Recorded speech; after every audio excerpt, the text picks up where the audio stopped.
This is the 7th or 8th SDAT that I have done. Okay. So I've been both a team member and a team leader for SDATs over the course of the last 4 to 5 years. I know that they have anywhere from 8 to 12 that they're doing this year across the country. I do know this is the first one in Illinois. I think we're doing a lot of listening, and I think that we want to be able to develop help the community develop and implement a strategy on where they go from here in developing downtown, and certainly with a sustainable background, as part of a framework for what we'll be looking at in terms of our recommendations. But I think it'll go beyond that to look at how they look at housing, how they look at retail, how they look at other parts of development and such. And so while it won't be, the RUDAT was focused a lot on design issues. There'll be some design that's part of this, but there'll also be some mostly strategy, recommendations, implementation type things, both short-term and long-term for the community.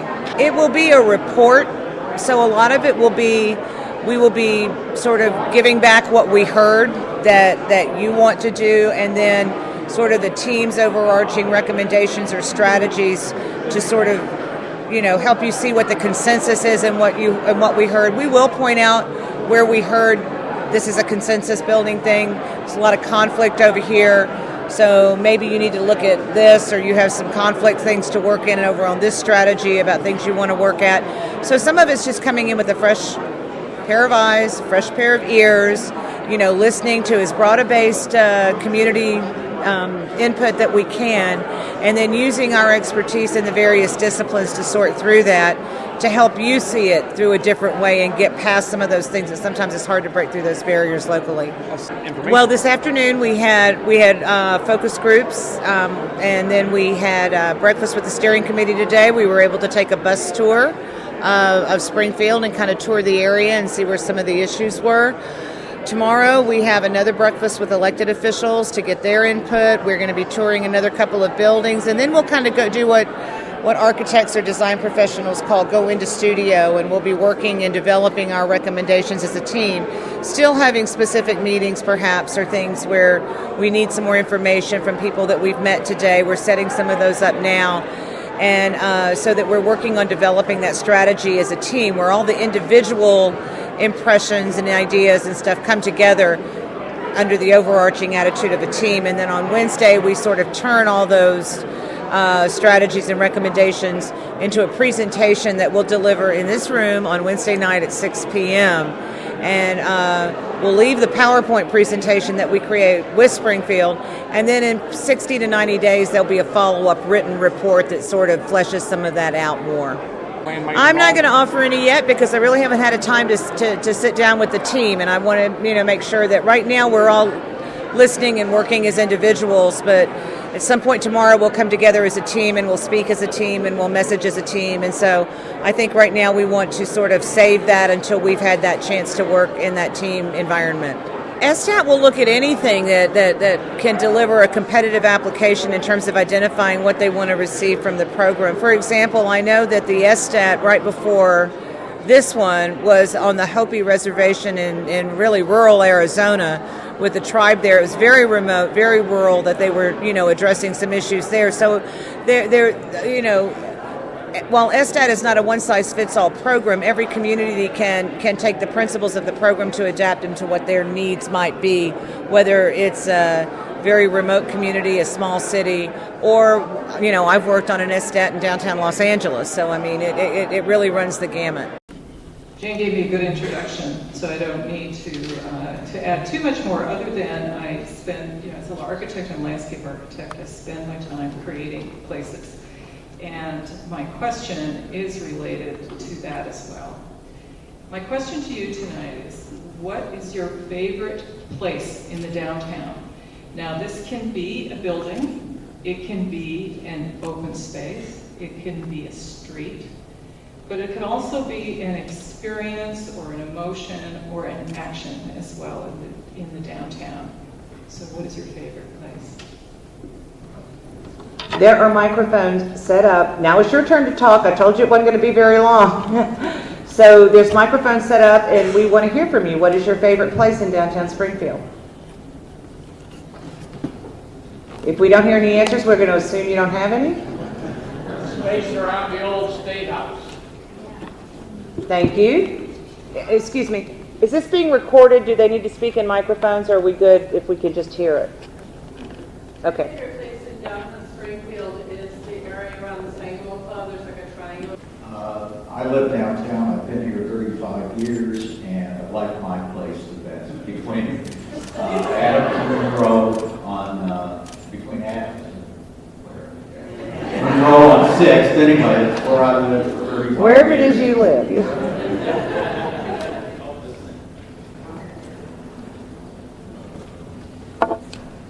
I'm not sure how far downtown stretches out, but I've always enjoyed a nice walk along the new state capitol because there's so many statues erected that's showing the history of Illinois, really. I wish there was more around the statues, almost like a statue tour or something like that. But I've always enjoyed that, and just the view of the Capitol from Capitol Street, or Capitol Avenue, is really beautiful. But there's the entire neoclassical feeling of looking around and seeing the Supreme Court. I feel like so many people that are in Springfield don't know that that's our Illinois Supreme Court right there. It's a beautiful building, and so many other state government buildings around in the same area.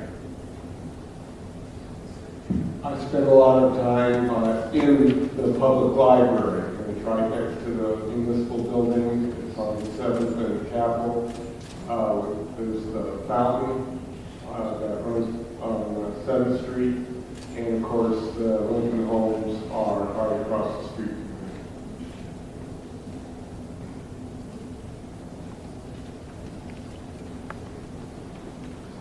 My favorite place is not really a place. I like the feeling I get when I'm at a farmer's market or at a summer event when there's people around. It feels more like an urban place, more like a city should. In the winter it's desolate, and I really don't like to be down there. And let me just say, I think it's important that we are talking about not just physical places, but feelings, emotions, events, anything that evokes a response from you in downtown Springfield. I really like the Lincoln Museum, especially the lobby and the experience you get when you walk in that building. It's world class, and we're very proud to have a facility of that stature in Springfield. When you're talking about feelings, I really like going to the farmer's market downtown Springfield. It gives me not only do I get fresh produce and everything, but it does give me the feeling that we have a vibrant community. It's a place where people meet, and I meet a lot of people that I like to see and socialize with, and it really does make it feel like we have a vibrant community and culture when we go down to the farmer's market on Saturday.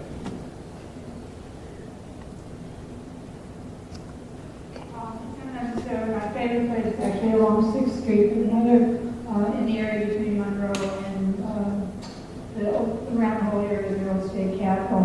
Another place that I lived downtown for about 9 years, and one place I really liked because it had so much green stuff was around Horace Mann. They had a wonderful, wonderful garden, and they put a great deal of effort and money into it.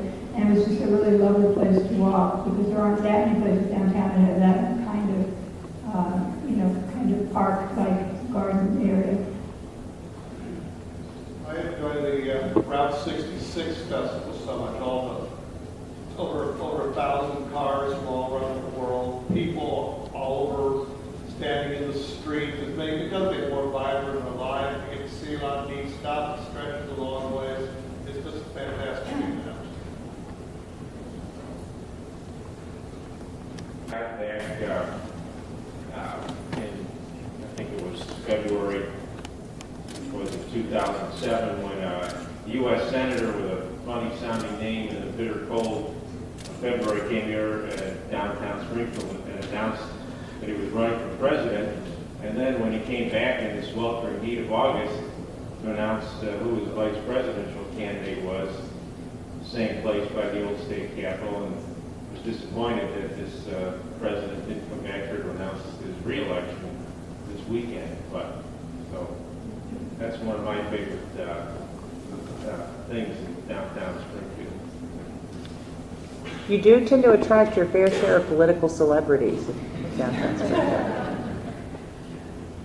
Okay, I like Capitol Street between 22nd, and I think it goes all the way to 11, where there are plaques on either side of the street that are lighted at night with quotes from Illinois, all sorts of Illinois people, historical figures, that sort of thing, quotes about the prairie. It's really spectacular, and I just discovered it last year.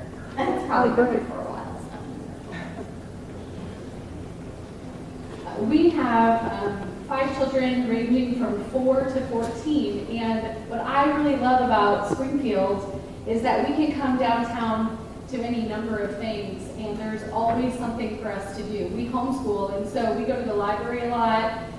We walk around the old state capitol where the statues are, and the kids, you know, compare their size to the Lincoln family, and just walking around the new state capitol. We've been in and out of the capitol several times, but there's just so many historic things. There's rich history here, and there's just a lot of fun that we have, and we can do that in any season. The train depot where there's that nice park area, the Lincoln Museum, the new Lincoln Museum. There's just so many things to do and so many ways to learn that it's just been really great for us in just a lifestyle of learning. So. Thank you. We'll have time for one more question after this one, so if there's anyone in the back that wants to get one in, let them know, and then that'll be the last question after this one. My name is Fred Giroux. I'm the executive director of this place, and I'd like to concur with what the gentleman from the mayor's office said. This is my favorite place. Great. And I want to tell you that there are 800 plus people that I love in the city of Springfield that helped us make sure that we don't have to pay a mortgage to pay anymore. And I want to say just one other thing. For 4 years, I've been waiting to say, we own this place.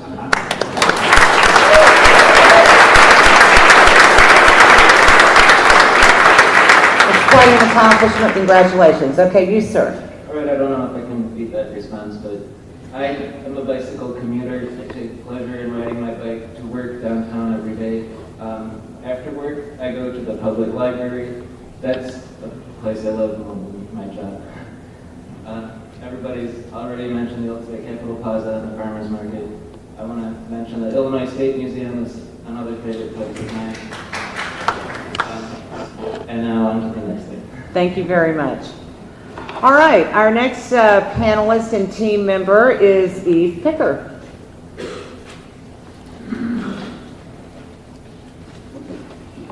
Okay, I don't think I need to introduce myself again. But we've heard that, or we know that you think that housing in the core is very important. So my question is, what would convince you to live downtown?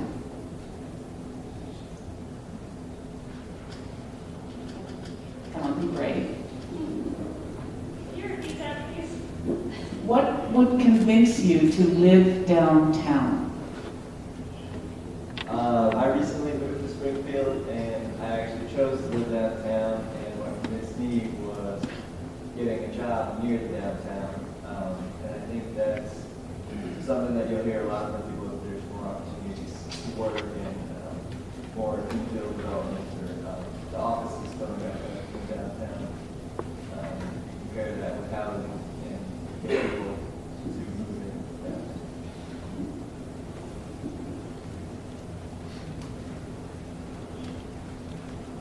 One of the things that people that have heard a lot about downtown was, first of all, the lack of retail.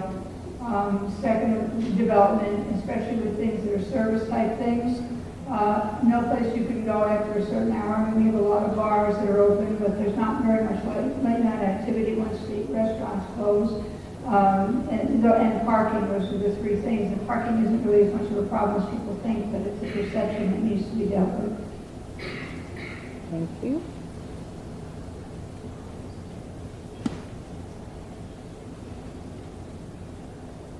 I tried very hard. I looked at practically every old building in downtown Springfield because I wanted to renovate it and I wanted to make better than just a tiny tiny apartment for myself. Now, obviously, I had physical limitations that I had to consider. So it had to either be possible to put in an elevator or staircase thing or something or other. And parking was an issue. But other than that, then the deterioration in the buildings was appalling. The cost of renovation would have been nearly prohibitive for most of them. The assumption had been that the Lincoln Presidential Library, if it ever occurred, would up all of the downtown real estate and it would become very valuable. Well, this hasn't happened. But meanwhile, the deterioration continues. I had a particular place on Washington Street, while we're back to the original question, that I would have loved to have done, but it's about half converted into office space. And that meant cutting a hole in the floor, putting in a huge staircase that just chalked it up so that it would have been virtually impossible to convert it back into living space. So there are real problems, particularly in working with these buildings and making them truly livable, and in something more than just very small loft apartments. Thank you. I'd like to follow up on previous two speakers. One is that right now my husband and I are in the process of trying to locate a place to live in downtown Springfield. We'd like to ditch our house. We're in our early 50s, and we just are tired of mowing the lawn. However, to follow up what this person has just said, it occurs to me that a lot of the old buildings and renovations are insufficient. There seems to be, this is my perception, and I might be very ignorant, but from we've been looking for about on and off for about a year now. There seems to be two types of housing available downtown. It's very nice upscale housing, which is not widely known. I hear people talking about, well, they live in this great place or that place, but I never heard of it before. So apparently they know somebody who told them about this rental or this purchase, that they could buy this place. And then the second is there's much lower income housing, which is in deteriorating condition. In addition to that, there are some buildings that we're interested in looking in the interiors that have recently been renovated. They appear to be done professionally. They've got an architect and so forth. But not all or not many of them have elevators. An elevator is a very big expense and it's a practical need and very hard to retrofit an old building. Because even if you're not handicapped, like the previous speaker, you need to use an elevator periodically just for surely moving in and out of a building. And then also if you have large items that you want to carry up and down, you want to use the elevator maybe once a week or once a month. And the majority of the buildings don't have them. Again, it goes back to the design of the building, and from my point of view, so I can figure, and the expense of adding an elevator. There's a lot of, I guess, feeling that we can just slap things together and people are just going to rush downtown and we're going to just fill our pockets with money. That's an impression that I have, and it may be false. But there does seem to be a very big shortage of affordable, moderate, income housing that's like, I don't know, for Springfield, it'd probably be between $100 and something and $250,000 housing. And in addition to that, there isn't a grocery store right nearby, and there is perhaps a drugstore, but it's not open at night, or there's not one open at all, like a Walgreens or a CVS type store downtown. So again, back to another speaker talking about lack of retail. Thank you. What are some of the other things that would convince you to live downtown? I would like to see a Will Allen approach. If anybody's familiar with Will Allen, he developed some 3 acres in, I believe it's Chicago, and they also have been a second place in Wisconsin. And it's basically, he takes abandoned land and turns it into a very green space, growing vegetables, doing compost, even growing fish. And if you've heard the story on NPR, I believe it was yesterday or today. I think it was yesterday. It's a wonderful story. I had a chance to meet the man. Fascinating man, wonderful, bright story is with his 3 acres of land, which is approximately 3 football fields, he feeds at least 2,500 people. So, Great, thank you.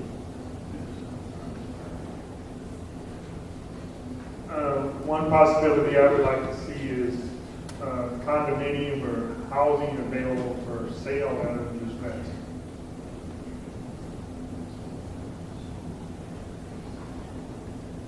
At a different point in my life as a young man, I might have been convinced to live downtown Springfield.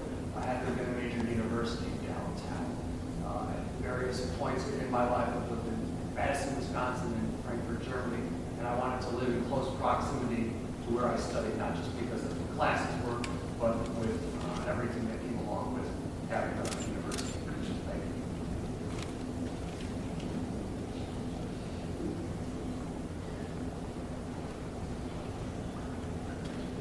you. A gentleman previously mentioned briefly about having like a community garden or something like that. My ideal living place, if I was to live downtown, would certainly be above maybe a retail place, like a boutique or something that would be open during the day for services, but then would probably be closed at night so that I wouldn't have any worry for sleeping or doing different things, so that I'd be able to be up for work the next day and all sorts of different things. I know there's a lot of bars downtown, and there's several that I would support and that I would enjoy going to, but then there are also several that I avoid entirely. There's actually an entire block that I wouldn't go to because of the problems with public intoxication. But going back to the ideal living space would be something above maybe a retail boutique, and then, if possible, have some kind of rooftop garden or community garden as a rooftop, just like, you know, Chicago City Hall, things like that, that would be available for the people in that building. Thank you. We have time for one more comment or question, response. I'm not 100% sure what you were thinking of as far as the boundaries of downtown, but I wanted to point out the need for a holistic approach to the general area. Because if you think of downtown and say 2nd to 9th and Lawrence to Carpenter, you have adjacent to that some areas that are somewhat in decay in town, and you may end up creating a shiny bubble or shiny marble downtown where the choice to live there, it becomes a self-contained bubble all itself. So you couldn't put a park in the middle of downtown, but if you think about people living in a denser urban environment, then perhaps a couple of city blocks somewhere adjacent to that, very nearby, could be leveled and turned into a little bit of a park, because on the good days, as somebody mentioned, they don't care much for downtown during the snow days, but on the good summer days, the people who live downtown might like to not have to travel a long way to get to an outdoorsy type of field, besides our underutilized plaza space that also exists downtown. So I'm recommending a holistic approach that isn't just the immediate where the tall buildings are, and think about some of the adjacent neighborhoods as well. Okay, thank you. Our next panelist is going to be Salita Reynolds. Salita? Great. There we go. So my name is Salita Reynolds. I work for the San Francisco Municipal Transportation Agency. We have, I think we're up to 8 different modes now that are housed under one roof. So my area of expertise is in bicycling and walking, and it's what I've spent most of my career focused on. And so my question for you is, how do you get around most often, or even how did you get here tonight? Do you take transit? Do you bike? Do you walk? Do you drive? And what would inspire you to make a different choice? So if you drive most of the time, what would it take for you to try bicycling or to take the bus every once in a while? Or if you walk most of the time, what would inspire you to take the bus, or so on and so forth? So I'm interested in how you get around most often and what would inspire you to make a different choice.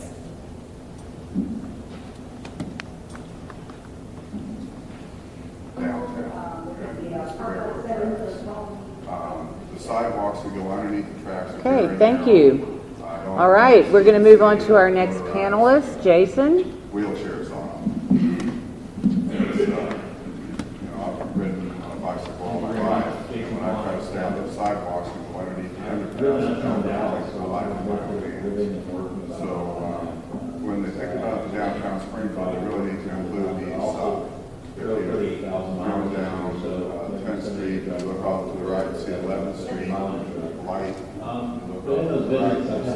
street, visit a number of downtown. I think that's sending the wrong message to people. Those are the experience of visiting other downtowns. What you I support anything that goes for non-polluting transportation. And I would even like to see them legalize skateboarding here in town.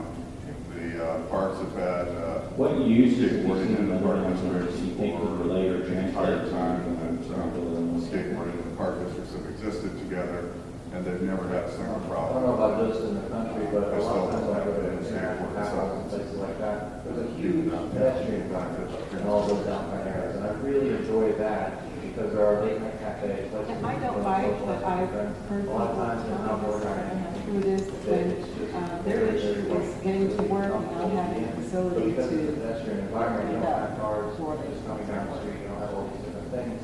It's, large enough to take one of the entire parking lot. It's lots of different areas where maybe there's a large. What time when the museum first opened, we had talked with Senator Durbin's office and others about providing a circulator for short trips that wouldn't be a bus route from the medical complex, the medical district.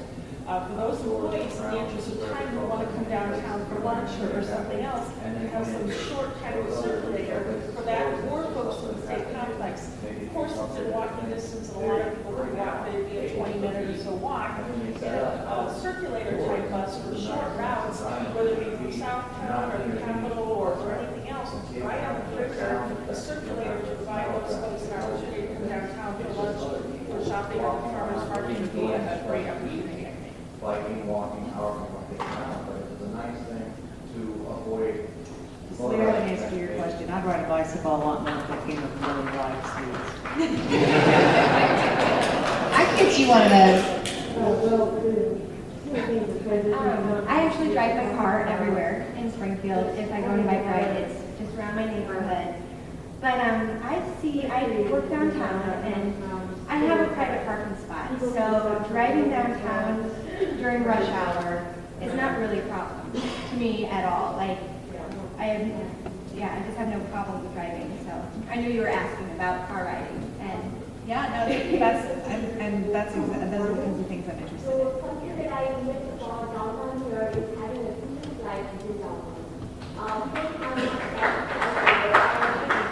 I actually live downtown. I've lived down here for about 4.5 years, and I also worked downtown recently within the last year. Well, in your second South Grand as a downtown, I still consider that part of downtown. I drive everywhere.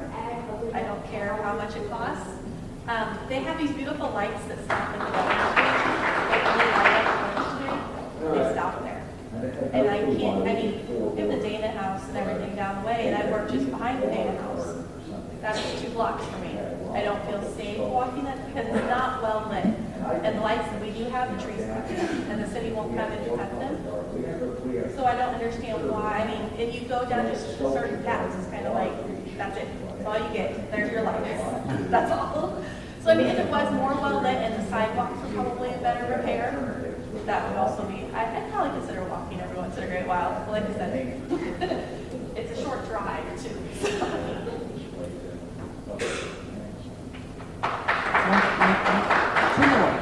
One more after this one. Yeah, I ride my bicycle a lot, and I come downtown, I'm going to be there all day to work. I think it's very important that you not only have bicycle parking on the street, but covered bicycle parking, bringing it up to the ledge of the library. The overnight would cost me, you could be there for 8 hours and not take it on. Your practice experience that we just never had outside the room because of the car traffic. So closing off those I streets. dropped off some samples at 6 o'clock this morning. It took me about 10 minutes to find the parking place in there. I was wondering, why do we have all this energy for such Another thing that I keep hearing rumors money? about. Place. What I'm looking for is something that's maybe might copy Disneyland spot. A lot of people go to a smaller group Space for both farmers markets, gatherings, youth space there, and the tracks. I'd like to see a system where it would be more convenient, more practical to use it. Joining north and south through the downtown area, and that would Thank you. bring a lot more people All right, our next panelist is John Shields. John?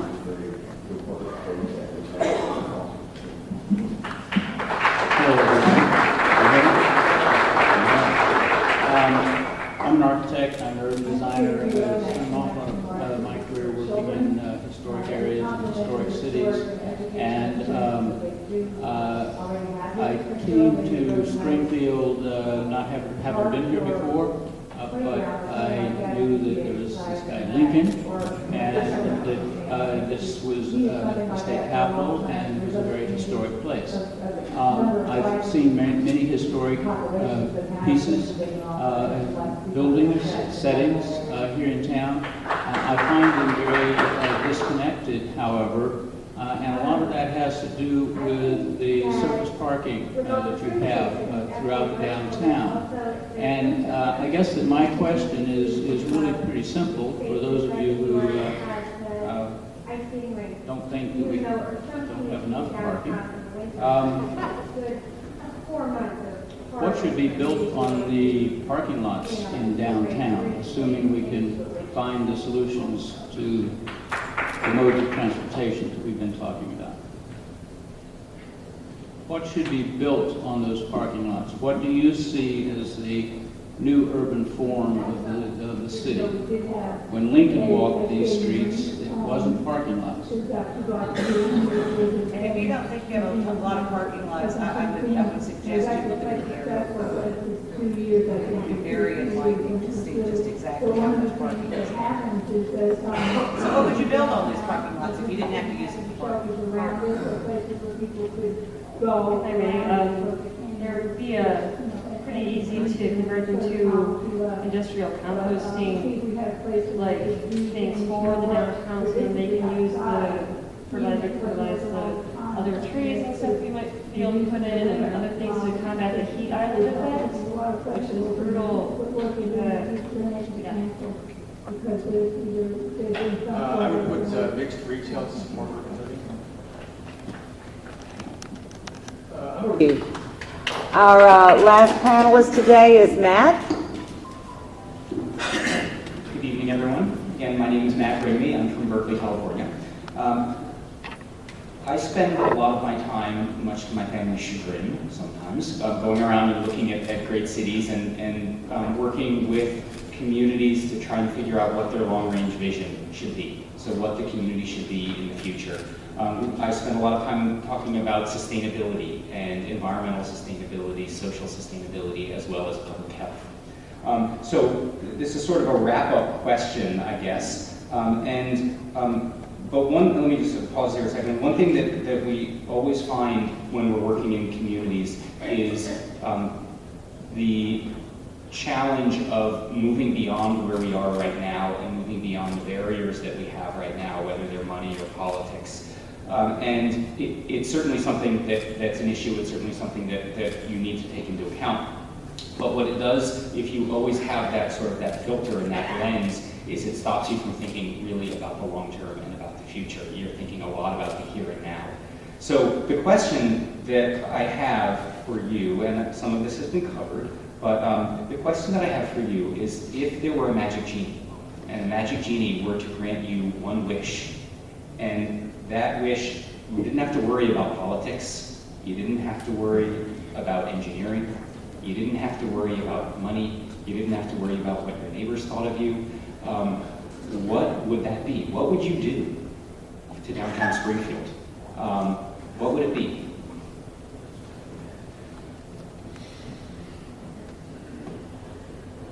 Okay, I'll try to be brief. I have a watch here, Jim. So. I know. Two things. Basically, all we have to go up the road 60 miles to Normal, Illinois to find out what they've done. Fantastic things, especially with their green building councils. We moved the traffic from 3rd Street to 10th Street. Now, when you say money's no object, that's what we're looking for. Here's the deal. For those that want the bike trail that connects with all of the Southwest bike trails, Hanson Professional Services already has it laid out. That's a done deal if we could get rid of the railroad right away. Number two, the transportation-oriented design charrette that's been performed by the Springfield and Sangamon County Regional Planning Commission, Norm Sims, shows all of the development that can occur on the east side of the right-of-way on 10th Street, which is the important part, to connect east and west, along with the multimodal transportation center on the west side of the right-of-way. Also, our key to glory in the future will be expansion within the medical district and Enos Park. Guess what happens when those tracks disappear? It all becomes good. So I think if you had to pick one thing for the next 150 years, that's the thing that needs to happen that will spur and spawn the very beneficial things that we're looking for. Thank you. Steve Toomey works for the railroad.